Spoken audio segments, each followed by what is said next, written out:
Maryam di dalam Al-Qur'an itu dikatakan sebagai anaknya daripada keluarga Imron. Imron, iya. Keluarga Imron. Dia punya ibu namanya sama. Karena memang balik lagi orang-orang muslim juga mencarinya daripada Israiliyat namanya. Jadi dalil-dalil Israiliyat atau Alkitab sebenarnya. Jadi dia punya ibu namanya Hannah, lalu kemudian dia lahirnya di Baitul Maqdis. Jadi kalau dalam bahasa Ibrani Bait Hamikdas ya. Dia lahir di situ di daerah Masjidil Aqsa yang sekarang. Dan pada saat itu ibunya pengen banget bahwa dia tuh jadi seorang laki-laki. Karena yang boleh melayani bait Allah pada saat itu adalah laki-laki. Iya. Tapi ternyata pas lahir perempuan. Wanita. Nah, wanita. Maka kemudian ibunya kayak, ya aku udah niatin untuk laki-laki, untuk kemudian di Bait Hamikdas gitu kan ya. Tapi ternyata yang lahir adalah perempuan. Wanita. Tapi karena punya ordal, punya orang dalam. Karena entah ada dua pendapat, ada yang bilang sepupu, ada yang bilang ponakan. Jadi ada yang bilang sepupu, ada yang ponakan dengan Elizabeth. Dan Elizabeth ini adalah istri daripada Zakaria. Nah, Zakaria ini adalah pelayan Baitul Maqdis. Jadi dia adalah nabi yang melayani Baitul Maqdis pada saat itu. Maka Maryam ditempatkan wakafalaha Zakaria, dan dia ditempatkan pengasuhannya di bawah Zakaria dari keluarga Imron tadi. Nah, dan dia akhirnya menjadi ukhti-ukhti masjid. Iya, itu yang disampaikan ya. Ukhti-ukhti masjid. Dalam bahasa di Islam. Dalam bahasa di Islam, yaitu adalah di Bait Hamikdas itu. Nah, suatu waktu Zakaria ini bingung nih. Kenapa? Karena dia udah tua, renta, bungkuk, istrinya sudah menopause, istrinya sudah tua, renta banget, dan nggak mungkin punya anak. Sementara nggak ada yang lanjutin dia jadi nabi. Maka dia berdoa pada Allah pada saat itu minta untuk punya anak, tapi nggak dapat. Ketika dia datang ke tempat Maryam di dalam surat Ali Imran, dia tiba-tiba dapat Maryam ini dapat banyak sekali buah-buahan yang bukan dari tempat itu. Ya mungkin kalau sekarang duren itu kali ya. Karena ada duren. Ini perkiraan gambarannya, atau pisang dan segala macam lah. Jadi dia dapat buah-buahan. Lalu kemudian Zakaria bilang, kamu dapat dari mana ini? Maryam bilang sederhana, ini dari Allah. Lalu kemudian ketika dia dengar dari Allah, dia datang ke tempat doanya Maryam, mihrabnya. Lalu kemudian dia di sana berdoa. Disitulah Allah jawab dia dapat Yahya atau Yohanes Pembaptis nanti.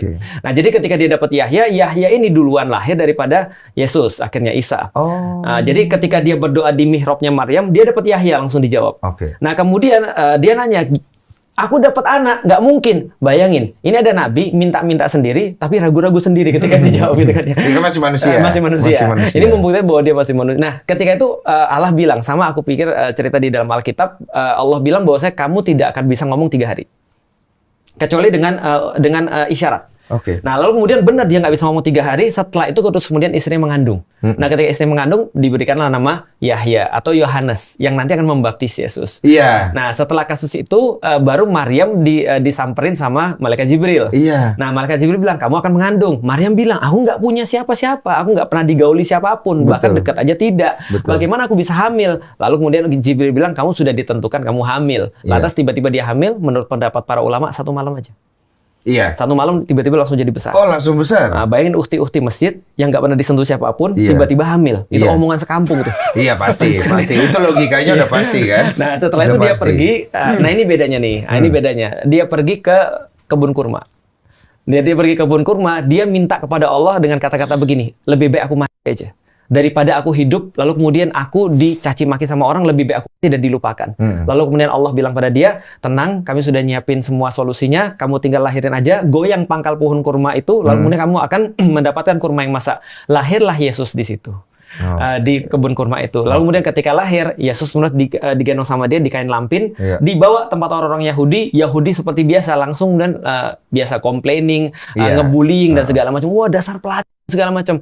Maryam sudah dikasih tahu sama Allah. Kalau misalnya ada yang nanti nanya kamu cukup nunjuk anak ini aja. Pas ditunjuk anak ini, dia berkata, ini Abdullah, taniyal kitaba wa ja'alani nabiyya. Aku adalah hamba Allah, aku kemudian dijadikan sebagai nabi, dan aku diberikan kitab, diperintah untuk sholat, diperintah untuk zakat, dan akan dimuliakan seumur hidupku.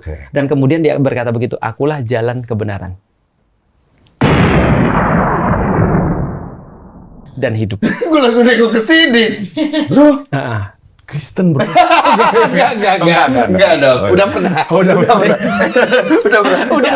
Tunggu, aku mau nanya dulu, maaf ya. Mohon maaf, kalau di dalam Islam sendiri, Bunda Maria datang dari suku apa ya? Yahudi. Jelas-jelas Yahudi. Di Kristen sama. Oke, cuma ada perbedaan historikal.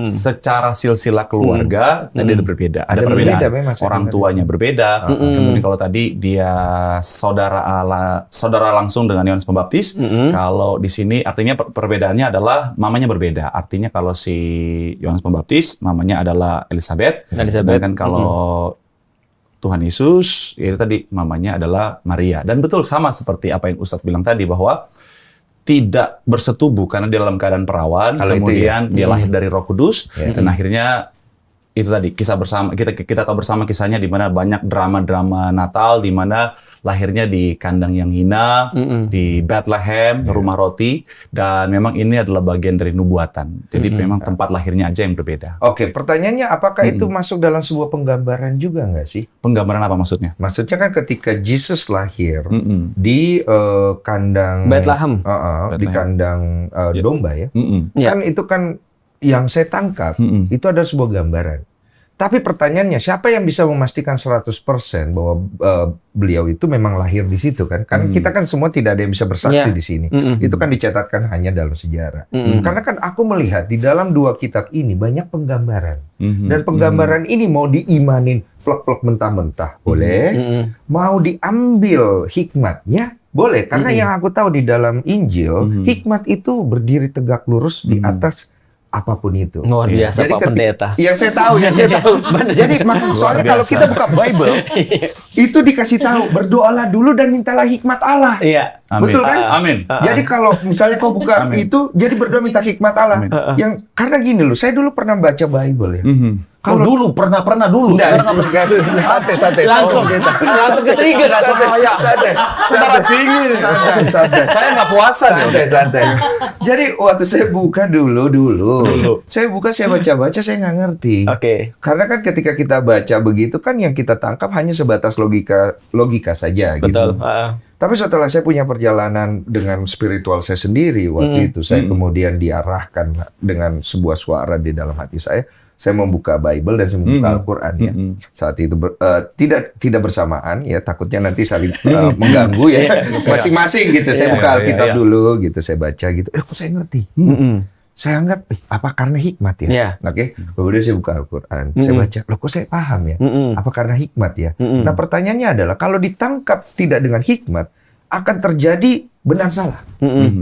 Tapi kalau kita ambil hikmat, kita akan melihat bahwa sebenarnya intinya. Ada apa di dalam intinya? Nah, kalau kita kembalikan tadi bahwa apakah itu bisa menjadi sebuah penggambaran di dalam Kristen, adakah dogma bahwa ini bukan penggambaran, Dan? Ini adalah sebuah hal fakta sejarah bahwa dia lahir, Yesus Kristus lahir di Bethlehem di kandang itu. Ya. Dan statement tadi sekali lagi ya, cara bicara tadi begitu luar biasa, sudah pendeta banget. Tinggal angkat tangan aja. Iya, betul. Oh, sebelum angkat tangan, jalankan persembahan dulu. Sabar ya. Nah, persembahan aja lucu banget. Iya. Kalau ditanya apakah ini penggambaran, tentunya yang kita percaya tentunya tidak. Kenapa? Karena yang pertama, Alkitab mencatat bahwa memang ini terjadi seperti itu, literally. Artinya seperti itu di kandang yang indah. Dan kenapa? Karena itu memang adalah nubuatan. Jadi memang jauh sebelum Tuhan Yesus itu dilahirkan, nabi-nabi sebelumnya sudah menubuatkan tentang kelahiran Tuhan Yesus akan dilahirkan di kandang yang indah dan di Bethlehem sesuai dengan nubuatan. Karena memang secara nubuatan memang Mesias akan lahir di sana. Dan ketika based on di luar Alkitab, contoh sederhana seorang sejarawan Yahudi namanya Josephus Flavius, dia juga menegaskan bahwa memang seperti itu kejadiannya, literally seperti itu. Jadi memang bukan penggambaran, dan memang sekali lagi karena kejadian itu adalah penggenapan dari nubuatan. Dan memang itu harus terjadi seperti itu. Betul.